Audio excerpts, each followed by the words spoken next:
শুভ সন্ধ্যা জানিয়ে আমরা সমীশের আরো একটি ইতিহাসের ক্লাসে আপনাদেরকে স্বাগত জানাচ্ছি।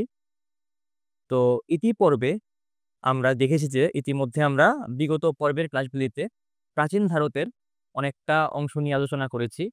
তাই সেই একঘেয়েমি দূর করার জন্য আমি ভাবলাম যে আজকে মধ্যকালীন ভারতের কিছু অংশ নিয়ে আলোচনা করা যাক।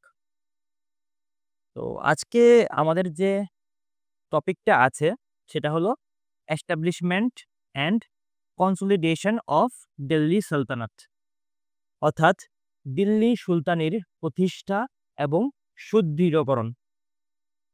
ঠিক আছে? এবং সিলেবাসের কোন অংশে এই পার্টটা আছে সেটা আমি দেখিয়ে দিচ্ছি। এই যে দেখো, তোমাদের যে প্রথম পার্টটা যেটা আছে ইউনিট 1, ইউনিট 1 এ আমাদের প্রাচীন ভারত আছে মোটামুটি। আমরা সবাই জানি বা তোমরাও অবগত থাকবে যে ভারতের ইতিহাসকে সাধারণত ৩ ভাগে ভাগ করা হয়েছে।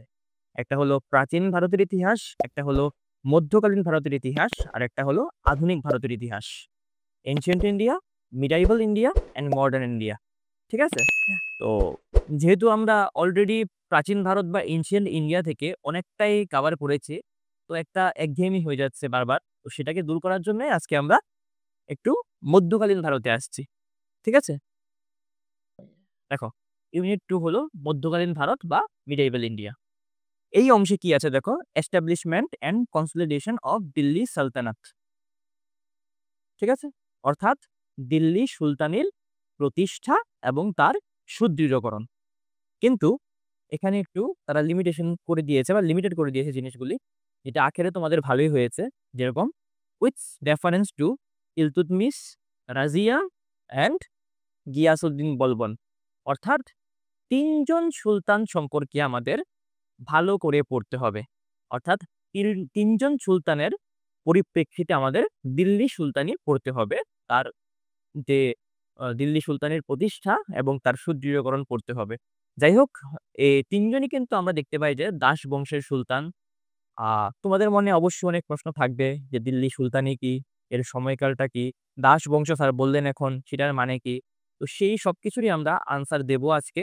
জাস্ট আগে তোমরা জেনে রাখো যে এই পার্ট থেকে আমাদের কিন্তু আ শুরু হচ্ছে আজকের আলোচনা। ঠিক আছে? তো সবার আগে আমাদের যে শব্দটার সঙ্গে পরিচিত হতে হবে সেটা হলো সুলতান।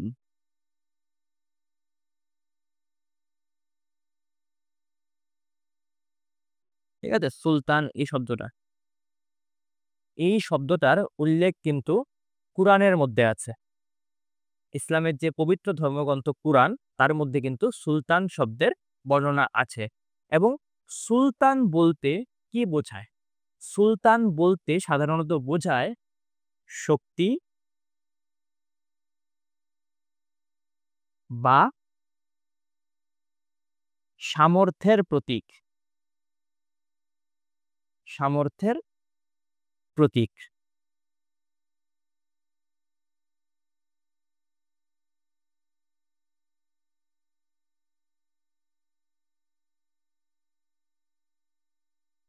অর্থাৎ the symbol of power and ability.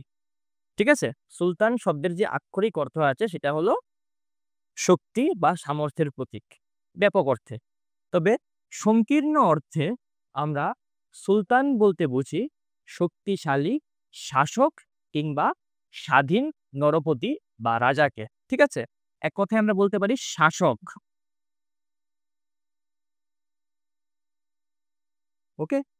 তাহলে দিল্লি সুলতানি বলতে আমরা বোঝাচ্ছি এখানে যে দিল্লির যারা স্বাধীন নরপতি ছিলেন তৎকালীন সময়ে, মধ্যকালীন যুগে, সেই সময়কালটাকে। ঠিক আছে? তাহলে দিল্লি সুলতানি বা দিল্লি সালতানাত জিনিসটা কি? সেটা কিন্তু আমরা একটু আস্তে করে আলোচনা করে নিলাম। ঠিক আছে? একদম সংক্ষিপ্তভাবে আমরা আলোচনা করে নিলাম যে সুলতান শব্দের অর্থ কি? সুলতানি, সুলতান থেকে সুলতানি এবং দিল্লি সুলতানি। ঠিক আছে?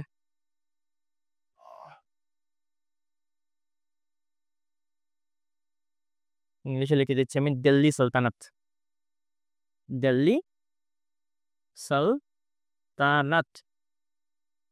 এইবারে যেই প্রশ্নটা আমাদের মনে আসবে স্বাভাবিকভাবে যে এই যে দিল্লি সুলতানি বা দিল্লিতে মুসলিম শাসন, হ্যাঁ? ওই সময়কালটা কোনটা ছিল? ওই সময়কালটা কোনটা যখন দিল্লিতে সুলতানি শাসন ছিল। ঠিক আছে?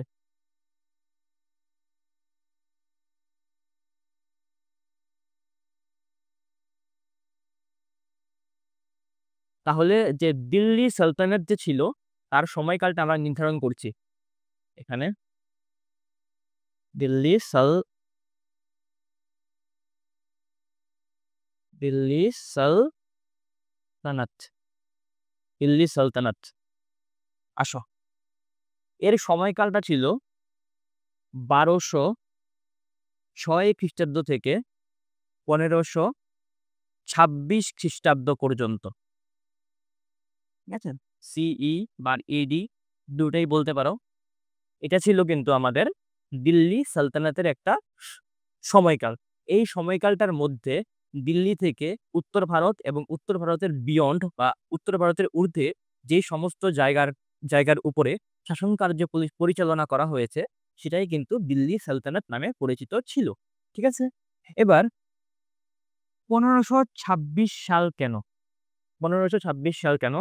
কারণ কি ১৫২৬ খ্রিস্টাব্দে আমরা সবাই জানি যে পানিপথের ১ম যুদ্ধে ১ম মুঘল সম্রাট বাবর কিন্তু দিল্লির যে শেষ সুলতান ছিলেন ইব্রাহিম লোদি তাকে পরাজিত এবং নিহত করে দিল্লি সালতানাতের অবসান বা সমাপ্তি ঘটাচ্ছেন বা পতন ঘটাচ্ছেন। ঠিক আছে?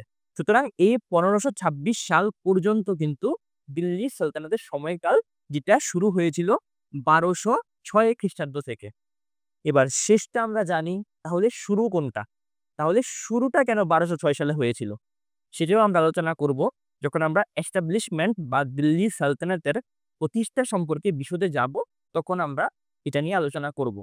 কিন্তু এর মধ্যে একটা জিনিস আছে যে দিল্লি সালতানাতের যে সময়কালটা আছে, এই যে ১২০৬ থেকে ১৫২৬ সাল পর্যন্ত, এই সময়ে বা তৎকালীন সময়ে কিন্তু ৫ টা বংশ, 5 ডাইনেস্টিস কিন্তু দিল্লিতে তাদের শাসন কার্য পরিচালনা করেছিল, যাদেরকে একত্রে আমরা দিল্লি সালতানাত বলছি।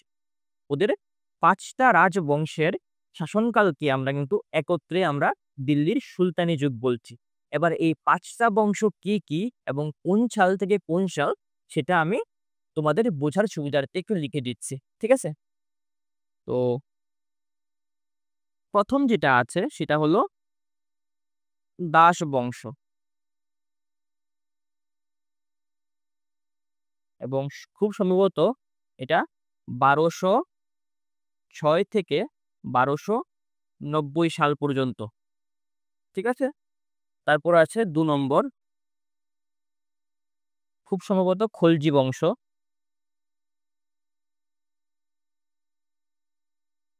ইংরেজিতে আমরা বলি খিলজিস।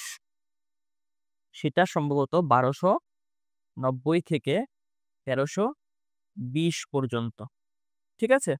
তারপর আছে তুগলক।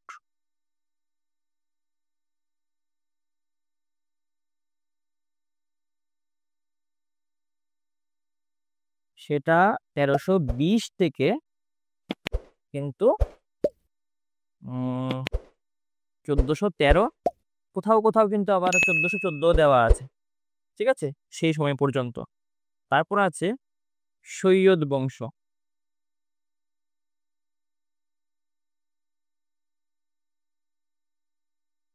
সেটার সময়কাল কিন্তু ১৪১৩ থেকে ১৪৫১ পর্যন্ত খুব সম্ভবত। তারপর আছে লোদি বংশ।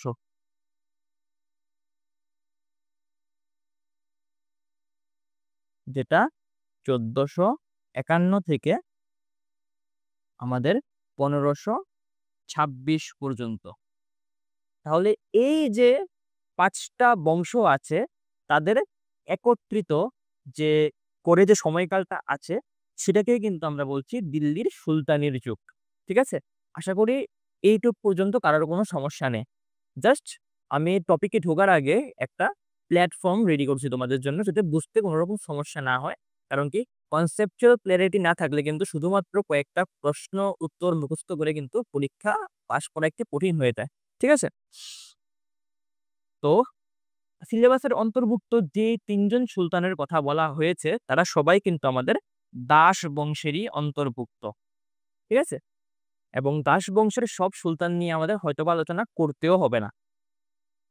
হয়তোবা সবগুলিকে নিয়ে আমাদের আলোচনা করতেও হবে না। তবুও প্রয়োজনে বা সুবিধার্থে যাদেরকে নিয়ে আলোচনা না করলেই নয়, আমরা একটু বলে দেব নাম এবং সংক্ষিপ্তভাবে একটু ইতিহাসটা বলার চেষ্টা করব। যাই হোক, দাস বংশ আমাদের জন্য খুব ইম্পোর্টেন্ট। সিলেবাসের মধ্যে ডাইরেক্ট আছে এবং দাস বংশের মধ্যেও ৩ জন সুলতান আমাদের জন্য ইম্পোর্টেন্ট। সিলেবাসে ৩ জনের নামই কিন্তু উল্লেখ করা হয়েছে। একজন হলেন ইলতুৎমিশ, দ্বিতীয়জন হলেন সুলতানা রাজিয়া, তিনি কিন্তু নারী ছিলেন। ঠিক আছে? দিল্লি সুলতানির সম্পূর্ণ ইতিহাসে কেবলমাত্র একজনই নারী ছিলেন যিনি সুলতান বা সুলতানা হয়েছিলেন, তিনি ছিলেন রাজিয়া। আমরা আলোচনা করব, খুব ইন্টারেস্টিং। তারপরে আছে কিন্তু গিয়াসউদ্দিন বলবন। এই ৩ জনকে কিন্তু আমরা আলোচনা করব ইন ডিটেইলস এবং তারা ছাড়া যে পারিপার্শ্বিক জিনিসগুলি আমাদের না জানলেই না হয় সেটাও আমরা আলোচনা করব। এবারে এই দাস বংশ যে আছে তাকে কিন্তু কখনো কখনো কোনো বইয়ের মধ্যে মামলুক বা মামেলুক বংশ বলা হয়ে থাকে। মামেলুক বা মামলুকও বলা হয়ে থাকে।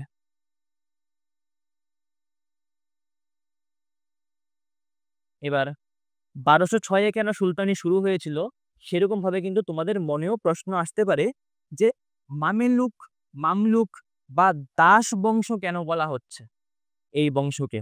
এই বংশের এইরকম নামকরণের পেছনের কি কারণ হতে পারে?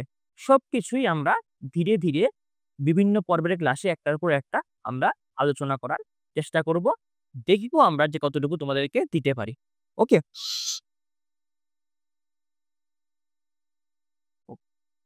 এইবারে আসো যে ১২০৬ সাল থেকে কেন দাস বংশের প্রতিষ্ঠা হচ্ছে বা দিল্লি সুলতানি শুরু হচ্ছে? এর আগে কি ছিল? এর আগে জানতে হলে কিন্তু আমাদের দুটো সাল সম্পর্কে একটু ধারণা থাকতে হবে। একটা হলো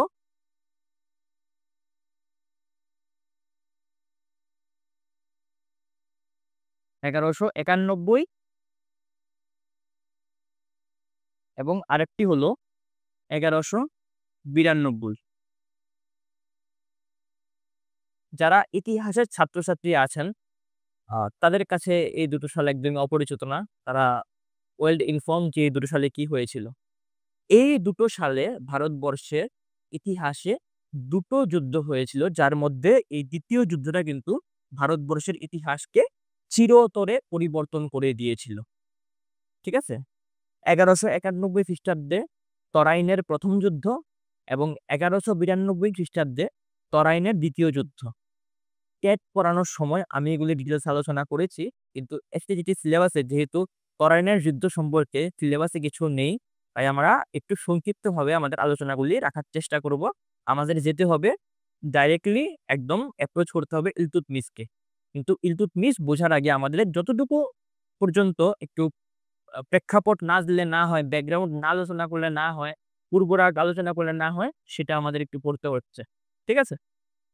তো ১১৯১ খ্রিস্টাব্দে যে গজনির শাসক ছিলেন তৎকালীন সময়ে মোহাম্মদ ঘুরি বা শিহাবুদ্দিন মোহাম্মদ ঘুরি, উনি কিন্তু ভারতবর্ষে আক্রমণ করেছিলেন। ঠিক আছে? তখন দিল্লি এবং তার সন্নিহিত যে অঞ্চল ছিল তার রাজা ছিলেন বা সম্রাট ছিলেন পৃথ্বীরাজ চৌহান, ৩য় পৃথ্বীরাজ চৌহান। এবং তরাইনের ১ম যুদ্ধে কিন্তু পৃথ্বীরাজ চৌহান আমরা দেখতে পাই যে উনি সফলভাবে কিন্তু ঘুরির আক্রমণকে প্রতিহত করতে সমর্থ হয়েছিলেন। ঠিক আছে? কিন্তু আ তরাইনের যে ২য় যুদ্ধ আছে সেটা অতটা ফরচুনেট ছিল না।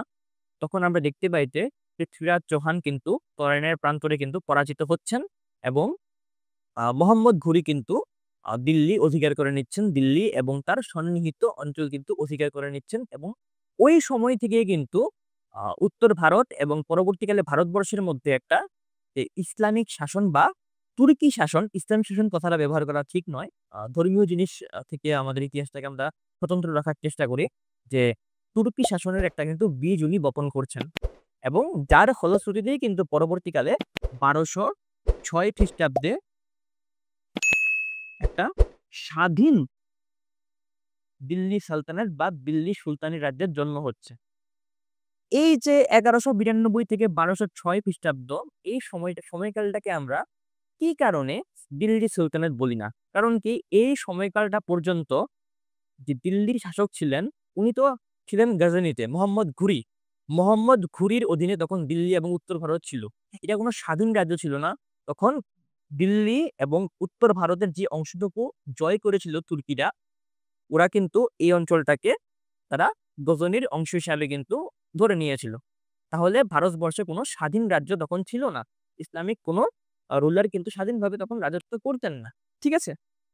তো তারপর কি হয়েছে ১২০৬ খ্রিস্টাব্দে যখন মোহাম্মদ ঘুরি মারা যান, তারপর কিন্তু আমরা দেখতে পাবো যে উনার একজন বিশ্বস্ত সেনাপতি, যার দায়িত্ব ছিল ভারতবর্ষে এই মোহাম্মদ ঘুরির যে সাম্রাজ্য আছে সেটাকে রক্ষণাবেক্ষণ করা, দেখভাল করা, পরিচালনা করা, তিনি কিন্তু একজন সুলতান রূপে আত্মপ্রকাশ করেন। যদিও এখানে একটু বিতর্ক আছে যে উনি কি নিজেকে সুলতান হিসেবে পরিচয় দিতেন কি দিতেন না। তবুও ইতিহাসের খাতিরে আমরা উনাকেই ১ম দিল্লির সুলতান হিসাবে কিন্তু মনে করে থাকি। কারণ কি উনি স্বতন্ত্রভাবে কোন বাইরের শক্তির কাছে মাথা নত না করে নিজে উনি ভারতবর্ষের মধ্যে কিন্তু শাসন কার্য শুরু করেছিলেন। ঠিক আছে? এবং সার্বভৌম শাসক ছিলেন কিন্তু প্রকৃতপক্ষে বাস্তবে।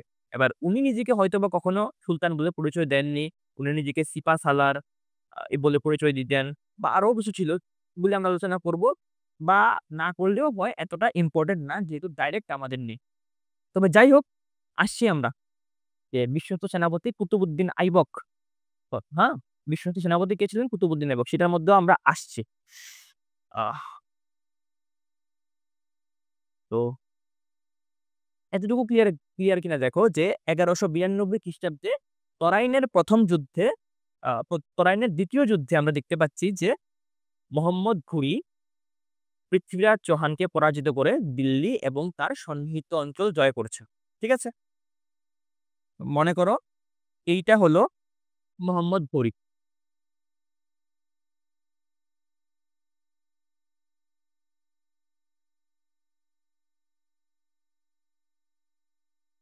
ঘড়ি বা ঘুড়ি যেটাই বলতে পারো কোনো সমস্যা নেই। ঠিক আছে?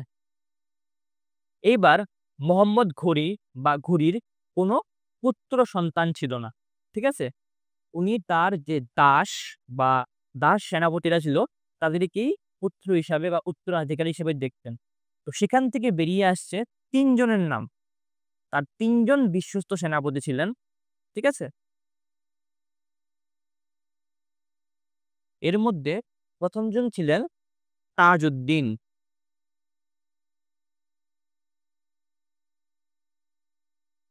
তাজউদ্দিন ইলদুস। ২য় জন ছিলেন নাসিরউদ্দিন।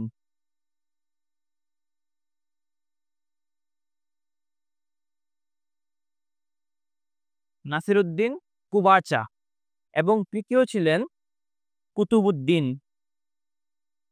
যে আমাদের জন্য সবচাইতে বেশি ইম্পোর্টেন্ট।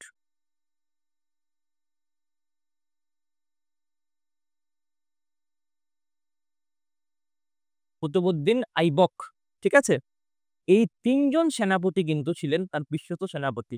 তো মোহাম্মদ ঘুরির মৃত্যুর পর তার যে সিংহাসন ছিল গজনিতে, সেটা কিন্তু তাজউদ্দিনের অধিকারে এসছিল। তারপরে সিন্ধু এবং যে উচ যে অঞ্চলটা ছিল সেটা কিন্তু এসছিল, মুলতান এবং উচ যে অঞ্চলটা ছিল সেটা কিন্তু এসছিল নাসিরউদ্দিন কুবাচার অধিকারে। এবং ভারতবর্ষের মধ্যে মোহাম্মদ ঘুরির যে বিজিত অঞ্চলগুলি ছিল সেগুলি কিন্তু রক্ষণাবেক্ষণ করছিলেন কুতুবউদ্দিন আইবক। এবং তারা কিন্তু ৩ যে জায়গার মধ্যে তারা ছিলেন সব জায়গায় তারা কিন্তু প্রবল হয়েছিলেন। তাজউদ্দিন বলছে, "আমি এখন থেকে গজনী সুলতান" এবং সেই সুবাদে যে অন্যান্য অংশ আছে সাম্রাজ্যের সেগুলির উপরও আমার দাবি। নাসিরউদ্দিন কুবাচা বলছে যে মুলতান এবং উছের মধ্যে আমি আছি এবং ভারতবর্ষ তার অধিকার লাগবে। আর কুতুবউদ্দিন আইবক কিন্তু নিজেকে সুলতান দাবি করছেন না, কিন্তু যে অঞ্চলে উনি শাসনকার্য পরিচালনা করছিলেন এতক্ষণ মোহাম্মদ ঘুরির হয়ে, সেই অঞ্চলে কিন্তু উনি তার অধিকার প্রতিষ্ঠিত করেছিলেন। ঠিক আছে? এবং কোন সালে মারা যাচ্ছেন উনি? ১২০৬ খ্রিস্টাব্দে। তো ১২০৬ এর আগে ১১৯২ থেকে ১২০৬ খ্রিস্টাব্দ পর্যন্ত মোহাম্মদ ঘুরি গজনিতে বসে ভারতবর্ষ শাসন করেছেন থ্রু বা কুতুবুদ্দিন আইবকের দ্বারা। কিন্তু 1206 খ্রিস্টাব্দে যখন মোহাম্মদ ঘুরি মারা যাচ্ছেন, তখন থেকে কিন্তু আর কুতুবুদ্দিনের গজনির সঙ্গে কিন্তু আর কোনো রকম সম্পর্ক নেই। তিনি ভারতেই আছেন এবং ভারতে যে অঞ্চলগুলি জয় করেছেন মোহাম্মদ ঘুরি, সেই অঞ্চলগুলি কিন্তু উনি শাসন করেছেন। তাহলে ডাইরেক্ট রুল ওনার হয়ে যাচ্ছে। সেই কারণেই কিন্তু আমরা 1206 খ্রিস্টাব্দ থেকে কিন্তু আমরা দিল্লি সুলতানির জন্ম হিসাবে কিন্তু ধরে নিয়েছি। মনে করি যে 1206 খ্রিস্টাব্দে কিন্তু দিল্লি সালতানাতের জন্ম হয়েছে। ঠিক আছে? এইবারে আমরা কুতুবুদ্দিন আইবক সম্পর্কে জাস্ট একটু জানার চেষ্টা করি। যদিও আমি টেটের সময় এটা খুব ইন ডিটেইলস এ পড়িয়েছিলাম। যারা আমার টেটের ক্লাসগুলি করেছো, লাইভ ক্লাস চলতো তখন এখানে। কোনরকম ইউটিউব ভিডিওর ক্লাস হতো না। যদি নোটস গুলি থাকে তোমরা শেয়ার করতে পারো কারোর কাছে। আমরা ইন ডিটেইলস এ কিন্তু একদম পাই করে প্রতিটা অংশ আমরা আলোচনা করেছিলাম। ঠিক আছে? তো কুতুবুদ্দিন আইবক সম্পর্কে দেখি আমরা কতটুকু কি আলোচনা করতে পারি। বেশি আলোচনা করব না, দীর্ঘায়িত করব না আলোচনা, যেহেতু সিলেবাসের মধ্যে ডাইরেক্ট কোনো কিছু নেই, কুতুবুদ্দিন আইবকের নাম নেই এখানে। ঠিক আছে?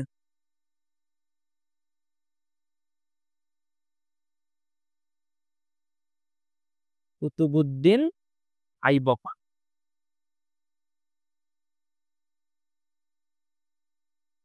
1206 থেকে 1210 খ্রিস্টাব্দ পর্যন্ত যিনি দিল্লি শাসন করেছেন, যাকে বলা হয় দিল্লি সুলতানির প্রতিষ্ঠাতা।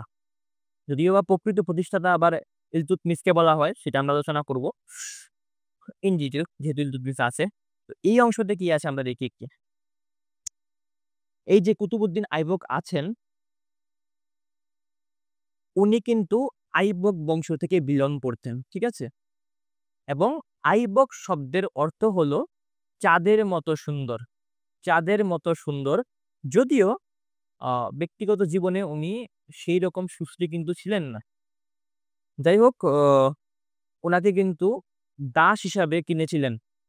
এখন যেরকম বাজারে গেলে পরে গরু কিনতে পাওয়া যায়, ছাগল কিনতে পাওয়া যায়, ঠিক না? তো মধ্যযুগে কিন্তু মানুষও কিনতে পাওয়া যেত দাস হিসাবে। ঠিক আছে? তো মোহাম্মদ ঘুরি কিন্তু কুতুবুদ্দিন আইবককে দাস হিসাবে কিন্তু ক্রয় করেছিলেন।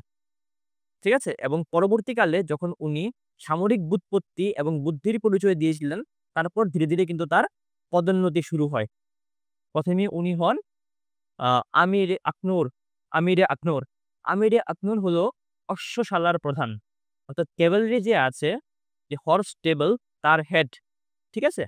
এবং পরবর্তীকালে ধীরে, ধীরে উনি যখন উন্নতি লাভ করতে থাকেন এবং শেষ পর্যন্ত গিয়ে উনি কিন্তু কুতুবুদ্দিন আইবক কিন্তু শেষ পর্যন্ত গিয়ে মোহাম্মদ ঘুরির একজন বিশ্বস্ত সহচর এবং সেনাপতি হিসাবে কিন্তু আত্মপ্রকাশ করেন এবং তাজউদ্দিন ইলদুস এবং নাসিরউদ্দিন কুবাজার সঙ্গে সমপর্যায়ে সমমর্যাদার কিন্তু সেনাপতি হিসাবে কিন্তু উনি আত্মপ্রকাশ করেছিলেন বা নিজেকে প্রতিষ্ঠিত করতে সমর্থ হয়েছিলেন একজন দাস থেকে। ঠিক আছে? যাই হোক, আ তরাইনের ২য় যুদ্ধে কিন্তু উনি অসামান্য বীরত্ব প্রদর্শন করেছিলেন মোহাম্মদ ঘুরির সঙ্গে। তো মোহাম্মদ ঘুরি সেই কারণেই কিন্তু তাকে ভারতবর্ষের দায়িত্ব দিয়েছিলেন এবং উনি কিন্তু কেবলমাত্র দিল্লি জয় করে ক্ষান্ত হননি। কুতুবুদ্দিন আইবক সেই সঙ্গে দিল্লির যে সন্নিহিত অঞ্চল আছে, হানসি, মিরাট, রণথম্বর ইত্যাদি অঞ্চলও কিন্তু, কালিঞ্জর, এগুলোও কিন্তু উনি জয় করেছিলেন এবং দিল্লির আশেপাশের অঞ্চলে কিন্তু উনি যে সুলতানি বা ওই যে তৎকালীন সময়ে যে আ মোহাম্মদ ঘুরির শাসন ছিল, সেটাকে কিন্তু উনি ছড়িয়ে দিতে পেরেছিলেন, অধিকারভুক্ত করতে পেরেছিলেন। ঠিক আছে? এবং উনি কখনো নিজেকে সুলতান বলে কিন্তু পরিচয় দেননি। সেগুলি অন্য স্টোরি। আ কারণ দিতে পারেননি, কারণ কি? ধারণা করা হয় যে সিংহাসনে আরোহণের পূর্বে তার দাসত্ব থেকে কিন্তু মুক্তি ঘটেনি এবং শরিয়া অনুযায়ী বা ইসলামীয় যে বিধি আছে সেটা অনুযায়ী কিন্তু আমরা জানি যে কোনো দাসের যদি আ কোনো দাসের যদি আ দাসত্ব থেকে মুক্তি না ঘটে, তবে সে সিংহাসনের উত্তরাধিকারী কিন্তু হতে পারে না। ঠিক আছে? তো পরবর্তীকালে যদিও উনি দাসত্ব থেকে মুক্তি লাভ করেছিলেন, তবে উনি নিজেকে মালিক এবং সিলাসাপার বলেই কিন্তু পরিচয় দিতেন নিজেকে। ঠিক আছে? তো এই হলো কুতুবুদ্দিন আইবক এবং তার সামনে বেশ কয়েকটা সমস্যা ছিল। সমস্যা কি ছিল? উনি যে সিংহাসনে বসেছেন দিল্লিতে, সেটার কিন্তু বিরোধিতা করেছিলেন ২ জন। কোন ২ জন?